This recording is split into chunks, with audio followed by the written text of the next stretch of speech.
La langue dans sa poche. Le nouveau veilleur de nuit est arrivé à 22h30. Fabrice se préparait à rentrer chez lui après avoir vérifié qu'on dormait tous comme des anges. Les anges, c'est nous, moi et les autres. 12 gamins en tout répartis sur 6 chambres. Fabrice, c'est notre éducateur. Enfin, un de nos éducateurs parce que chez nous, c'est pas vraiment chez nous. Enfin si, mais en fait, c'est un foyer d'enfants. Groupe des Myosotis. On s'appelle. Tu parles d'un nom débile. En même temps, c'est toujours mieux que ceux du groupe d'à côté, les Fennecs. Franchement, je l'aurais eu mauvaise d'atterrir là-bas. Déjà au départ, quand t'es placé en foyer, c'est pas la grosse rigolade. Même si les éducateurs s'occupent de toi et sont sympas, c'est pas très agréable de te retrouver tout seul, au milieu d'un groupe d'enfants que tu ne connais pas, loin de ta famille. Oui, oui, y compris si ta famille, justement, c'est pas le paradis, et que le juge a décidé qu'il valait mieux pour toi ne pas y rester. Abdou, tu dors?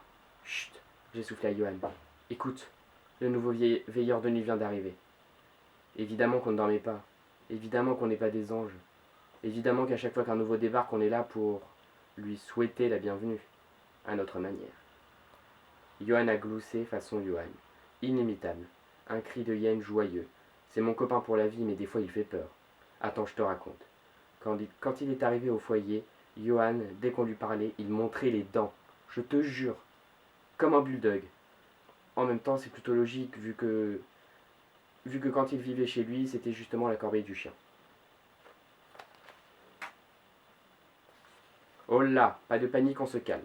Non, le père de Johan n'est pas un monstre sans cœur, qu'il est obligé à dormir avec le chien et à manger de la pâtée gluante comme dans les histoires horribles du JT de France 2, ou comme pour Momo du groupe des Fennecs.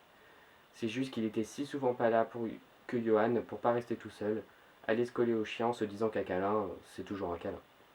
Maintenant, si ça lui arrive encore de montrer les dents, c'est soit qu'il est vraiment furax, soit qu'on prépare un coup et qu'il s'en réjouit d'avance. Bon, et aussi, parfois il montre les dents pour faire peur aux petites de la chambre d'à côté, Lola et Zoé.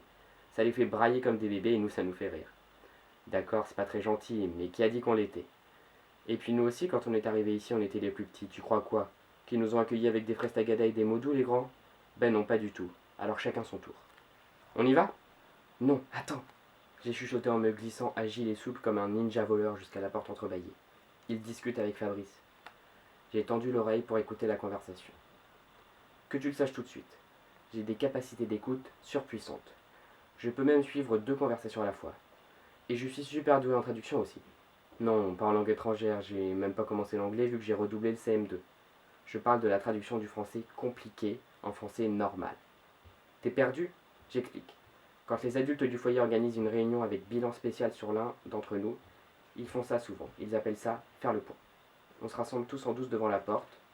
Je colle mon oreille à la serrure et non seulement je peux entendre tout ce qu'ils racontent grâce à mon pouvoir d'écoute, mais je peux aussi tout retranscrire en langage normal à chaque copain concerné, direct.